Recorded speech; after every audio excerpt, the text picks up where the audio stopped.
Taxi driver refused to pick up the black man at night the next day. He held the pen for a multi-million-dollar deal. He raised his hand for the 5th time that night, but the taxi sped right past him. Again. Same street, same city, same cold indifference. It didn't matter that he was dressed decently, or that he was just a man trying to get home. What they saw was black skin under a dim streetlight, and that was all they needed to drive on by. Miles Carter had grown used to disappointment, but not like this, not when it came wrapped in such blatant disrespect.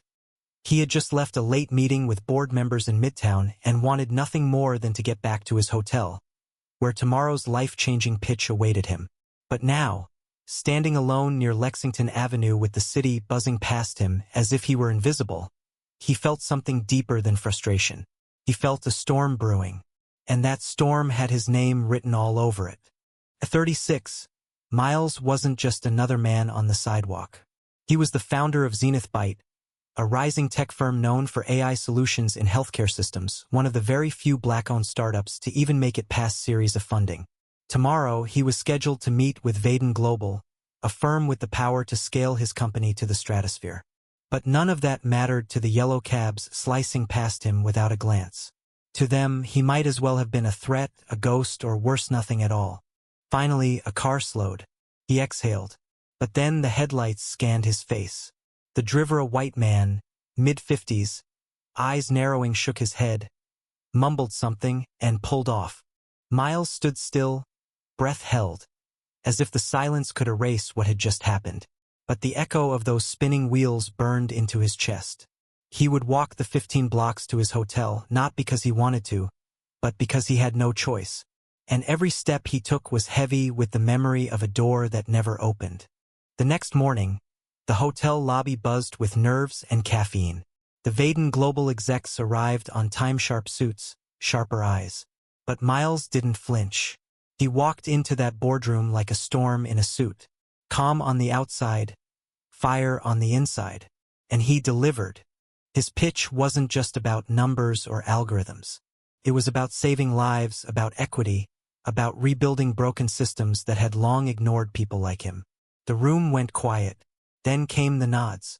Then came the applause. And finally came the pen. As he reached for it, his hand paused. Not because of nerves, because of clarity. The man across the table, Jacob Vaden himself, smiled and said, "Whenever you're ready, Mr. Carter." And Miles thought back to the street corner. The rejection. The driver's eyes. He thought of how he was made to feel like nothing just hours before he proved he was everything they couldn't ignore. He signed. And then he spoke. "You know," he said calmly, "I almost didn't make it here last night. Couldn't get a taxi to stop. Guess I looked wrong." Jacob's smile faltered just a little. Someone coughed. But Miles smiled wider. "Funny thing about doors," he continued. "People think they have the power to open or close them on you. Until one day you're the one building the building." No one spoke for a few seconds. Then Jacob chuckled. But it was the kind of chuckle that knew it had just been taught a lesson. A necessary one. When Miles stepped back out into the city that afternoon, he didn't raise his hand for a taxi. He called his driver instead of black-owned car service he'd invested in the year before. As the sleek black car pulled up and the driver greeted him with respect, Miles got in and finally exhaled. Because sometimes the best revenge isn't just success. It's remembering every door slammed in your face and walking through a better one you built yourself. The ride back to his hotel was silent, but Miles wasn't still. His mind was racing, not with anxiety, but with clarity. That moment, signing the deal, felt like more than a personal victory. It was a reckoning. It was a whisper in the ear of every cab that passed him by. "You saw nothing in me." But today, the world saw everything. He texted his assistant, Jada, as soon as he got back to the suite. "Miles, deal's done. $18.2 million. Jada, holy hell. You did it." "Miles, we did. Press it. But don't mention Vaden's name yet. I want the story to lead with the mission." He sat down and removed his tie. On the nightstand, his phone buzzed with notifications, tech blogs, reporters, congratulatory texts. But one name stood out, Mom. He picked up immediately. "Boy, I saw the news already," she said. her voice lighting up the room. You signed that deal and didn't even call your mama first? Miles laughed. I called you second. That counts for something, right? It counts when you fly me to New York for a steak dinner. You got it. Then her voice softened. I'm proud of you, Miles. And your father would be too. He swallowed, caught off guard. Thanks, Ma. There was a pause. But I heard in your voice something happened. Miles hesitated. He wasn't going to say anything. But his mother always knew when he was carrying something heavier than he let on. He sighed. Last night I couldn't get a taxi. Not one. I was wearing a $1,000 coat and still invisible. One guy even slowed down, looked me straight in the face, then pulled off. His mother didn't say anything for a second. Then, that ever stop you before? He smiled. No, ma'am. Then don't let it now. After the call, Miles stared at the skyline from his window. The city sparkled in the sun, but he knew what shadows lay beneath it. Even at the peak of success, black men still had to prove they belonged on sidewalks, in suits and in boardrooms. But he wasn't going to let that truth stay buried anymore. That afternoon, he sent out a post on his personal social media. Just a short message. Last night, a yellow cab refused to pick me up. This morning, I signed an $18 million deal. We don't need their permission to rise. We never did. MC. By sunset, it had over 80,000 shares. But not everyone was cheering. At a corporate networking mixer hosted by Vaden Global that evening, Miles was invited as the guest of honor. He arrived in a tailored charcoal suit, no tie, collar opina man comfortable in the skin they tried to erase. He was met with smiles, nods, clinks of champagne. But behind some of those smiles, he sensed discomfort, thinly veiled, expected. It didn't take long before someone broke the facade. A man in his late 40s, ruddy-cheeked and flush with liquor, stepped up. You're the guy from Twitter, right? The cab story. Miles turned, measured. That's me. The man chuckled. Look, I get it. I do. But maybe keep that kind of thing off social media, huh?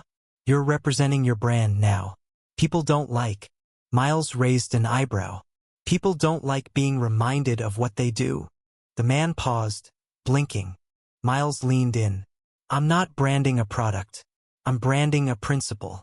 If that makes people uncomfortable, then maybe they should ask themselves why. Before the man could respond, Jacob Vaden appeared beside them with a glass of bourbon and a timely grin. Ah, Miles, let's get you a refill. The other man slinked away. I see you met Grant, Jacob said as they walked. He's old school. Doesn't know when to shut up. Miles didn't laugh. You meant every word of that post, didn't you? Jacob asked. I've meant every word since I was 12 years old, and my dad was pulled over for driving a new car in the wrong neighborhood. Jacob took a long sip. Well, I won't ask you to dial it back. But be prepared now that you're in this league. They'll come for you. They've already been coming, Miles replied. I'm just not moving out of the way anymore. Back at his hotel that night, Miles opened his laptop. His inbox was overflowing. Reporters, investors, old colleagues, even distant cousins. But one message stopped him. Subject: I was the driver last night. From unknown.taxi.nyc@protonmail.com. Mr. Carter, I think I was the driver who refused you last night. I saw the post. The truth is, I did slow down. I saw you. I judged you. I assumed you were trouble and I drove off. I've been driving a cab for 22 years. I've done a lot of things I thought were just gut instincts. But now I see how many of them were just fear. Or racism. I don't know. Maybe both. I'm not writing for forgiveness. I don't deserve it. I'm writing because I saw you on the news, and I needed you to know that I was wrong. And I'm sorry. New York driver 21,452. Miles read it twice, then a third time. He didn't reply. Not because he was angry but because the silence felt right. Some apologies were meant to sit in stillness. He closed the laptop. The next morning, Jada called. You're trending again. Good or bad? Both. Some folks are celebrating. Some are calling you divisive. One guy from Vaden's network said you were playing the victim card. Figures. But the Times just asked for an op-ed. Your story's hitting a nerve. Miles leaned back. Then let's make it bleed. He agreed to write the piece. But he didn't tell a polished version. He didn't sugarcoat the humiliation. He didn't pretend to be graceful. He wrote about being ignored again and again. He wrote about how success didn't protect you from bias. And he ended with a warning. We cannot invest our way out of racism. We cannot sign deals and believe they shield us. The world will still try to reduce us to shadows. But we must speak. Loudly. Without permission. Because the day we go quiet is the day we start disappearing. By evening, the piece went viral. That weekend, Miles was invited to speak at the Black Founders Collective in Harlem. The hall was packed young entrepreneurs, seasoned business owners, students who had followed his story and felt something they hadn't felt in a long time. Visibility. When he walked on stage, the applause lasted a full minute.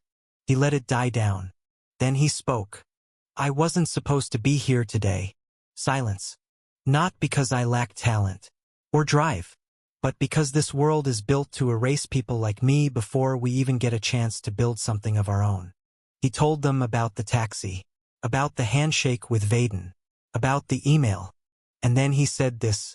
They want you to believe that once you make it, you don't get to speak up anymore. That success is your silence. But I'm telling you, speak louder. Let every deal, every win, every headline be a megaphone. Thunderous applause. But in the corner of the room, he noticed someone standing apart. A white man, older, wearing a hat and holding something in his hand.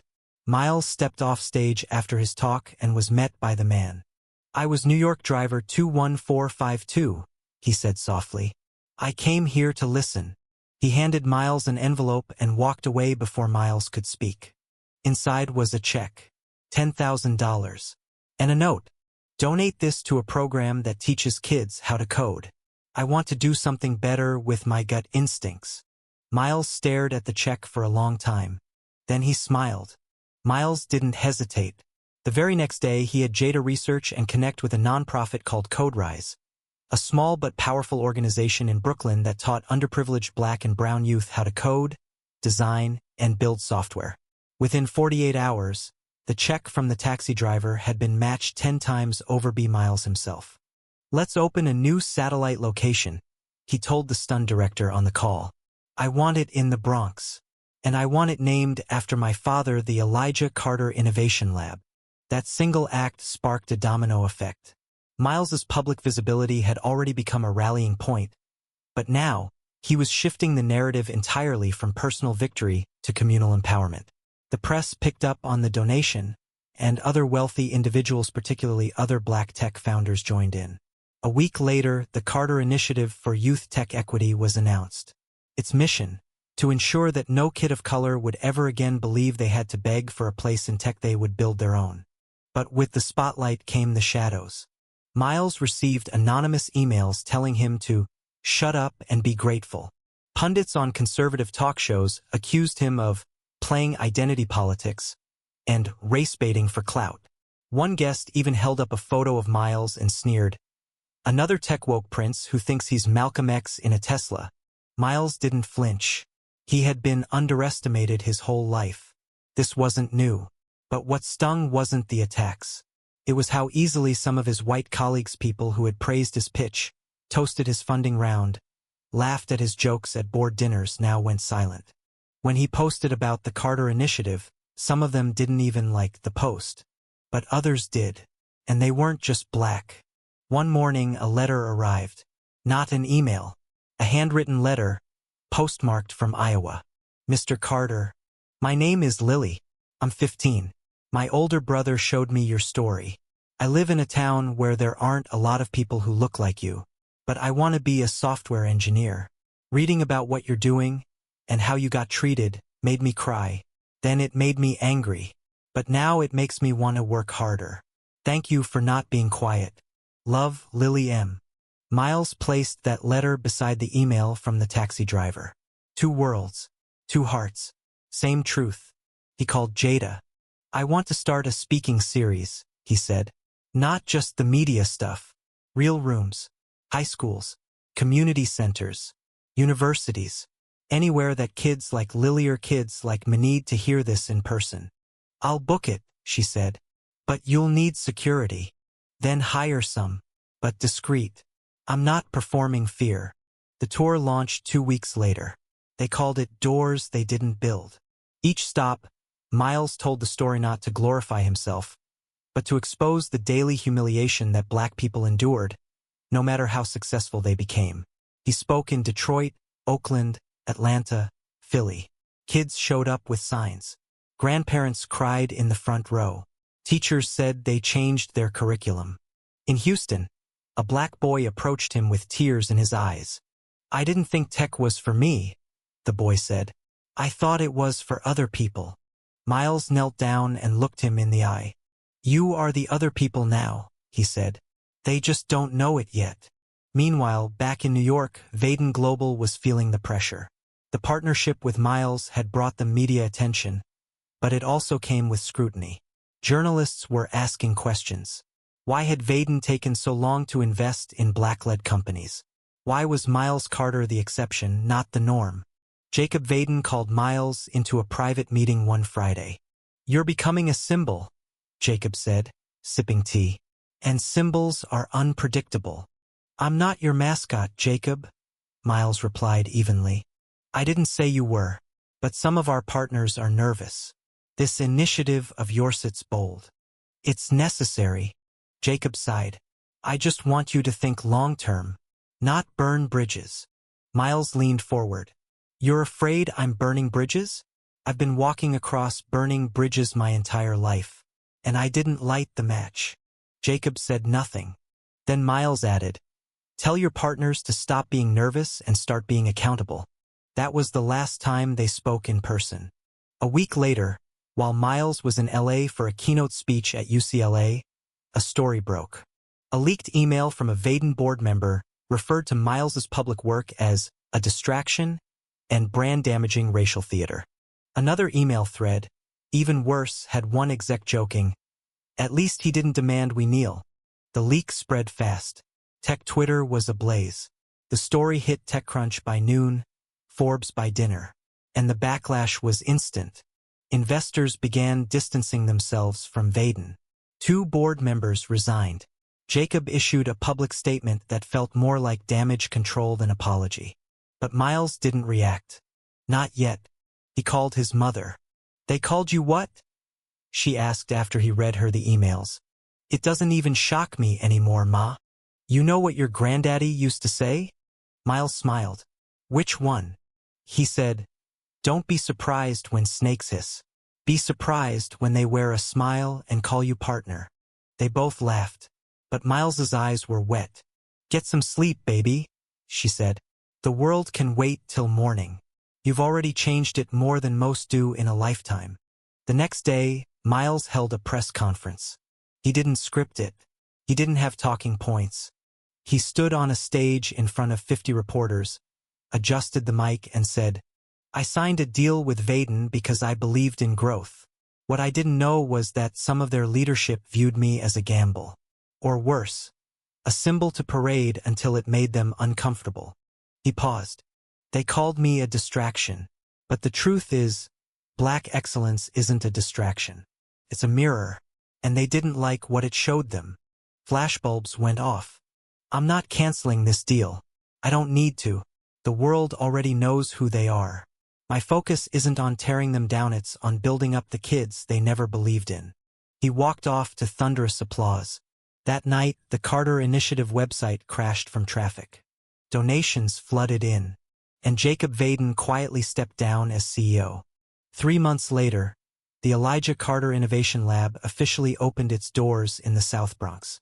A line of children and parents snaked around the corner. There were banners, balloons, reporters. But for Miles, none of it compared to the moment he stepped inside and saw the inscription above the front desk. "No one gives us the future. We build it." Elijah Carter. His father never made it to see his son's success. But his hands, once calloused from building things with little more than sweat and grit, were in everything Miles touched. And this lab, buzzing with students in oversized hoodies and tiny braids, typing on machines more powerful than the ones used to land astronauts on the moon, was more than a building. It was a beginning. "Mr. Carter?" Miles turned. A girl with thick glasses and a notebook clutched to her chest looked up at him nervously. "My name's Malia. I saw your talk online. The one where you said people will try to make you small so they can stay big." He smiled. "I remember that line. I just wanted to say I don't feel small here." Miles knelt down so they were eye to eye. "Good.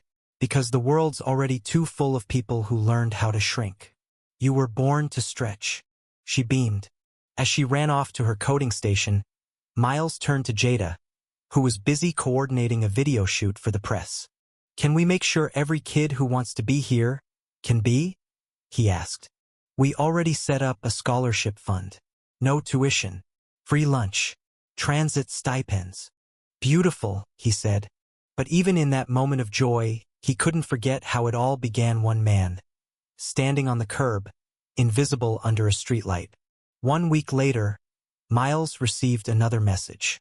It was a voicemail from a city number. "Mr. Carter, my name is Darren Bell. I'm a supervisor at Yellowway Taxi Medallions. We've been paying attention. We'd like to meet with you, if you're willing, about equity training, policy reforms, and, frankly, how to make amends. We've got a lot to learn." Miles let the message sit for a while. Then he called back. They met in a small, windowless room near the Port Authority terminal. 5 executives, all white, all men. "Thanks for coming," Darren began, standing to shake his hand. "We want to change, but we don't know how." Miles looked around the room. "You don't know how," he repeated. "Or you've just never had to?" One man opened his mouth, closed it. "I'm not here to teach you morality," Miles continued.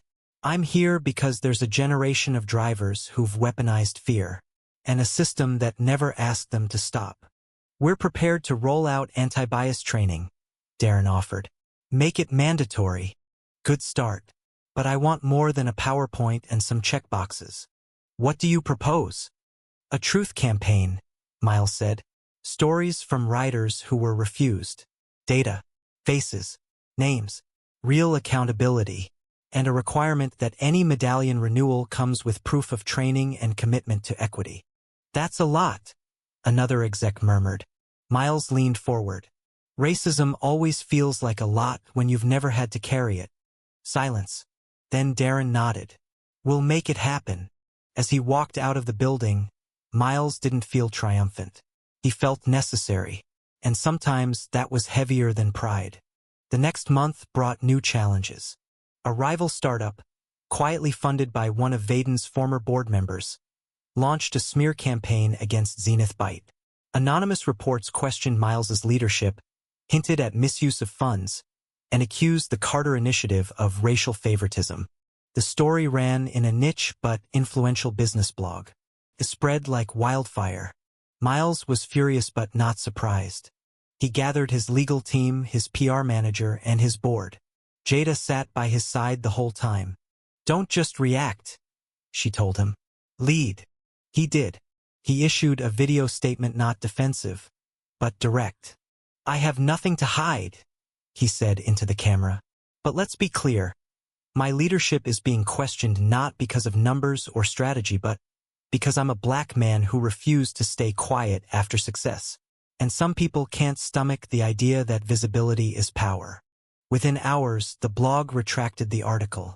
New outlets picked up the story, but this time, the angle was different. Black CEO targeted after social justice work gains momentum.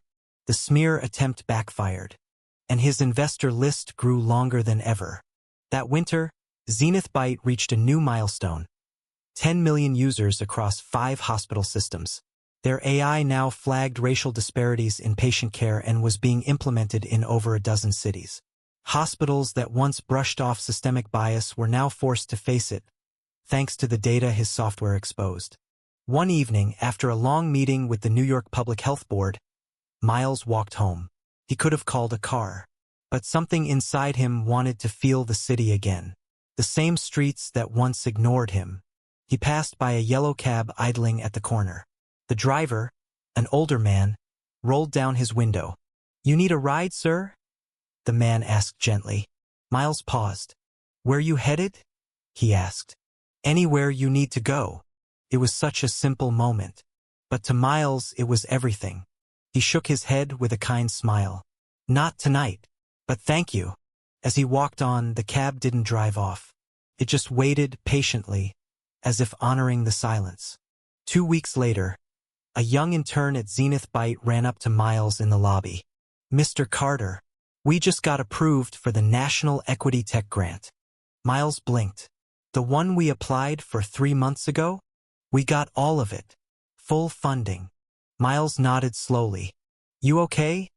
the intern asked. "Yeah, just trying to remember every night I thought we wouldn't make payroll.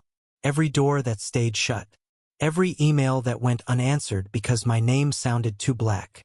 The intern didn't know what to say, but Miles clapped him on the back. "Let's go change the world." On the first anniversary of signing the Vaden deal, Miles hosted a gallinat to celebrate himself, but to raise money for Black youth tech programs across the country. They raised $2.3 million in one night. His mother was the guest of honor, and the closing speech belonged not to Miles but to Malia, now the top coder at the Elijah Carter Lab. She stood at the mic, 12 years old, her voice trembling. "A year ago, I didn't think I could do this. Now I want to build an app that helps homeless families find shelter. Mr. Carter showed me that people will try to ignore you, but you don't have to stay invisible." She looked straight at him. "Thank you for not disappearing." There wasn't a dry eye in the room. After the gala, Miles stepped out into the night air. It was late, the same kind of late as that night a year ago. But now the city felt different. He no longer stood on the curb waiting for permission to be seen. He was the one building the roads. Jada joined him outside. "You realize," she said, "you've become the man they warned you about." Miles raised an eyebrow. "The one who speaks too loud, changes too much, doesn't stay in his lane."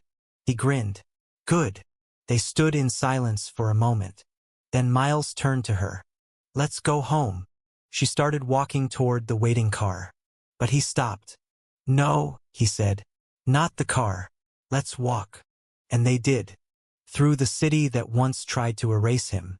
Through the streets that taught him resistance. Past the corner where a taxi once drove away. And into the future that would never again ask him to shrink. The end.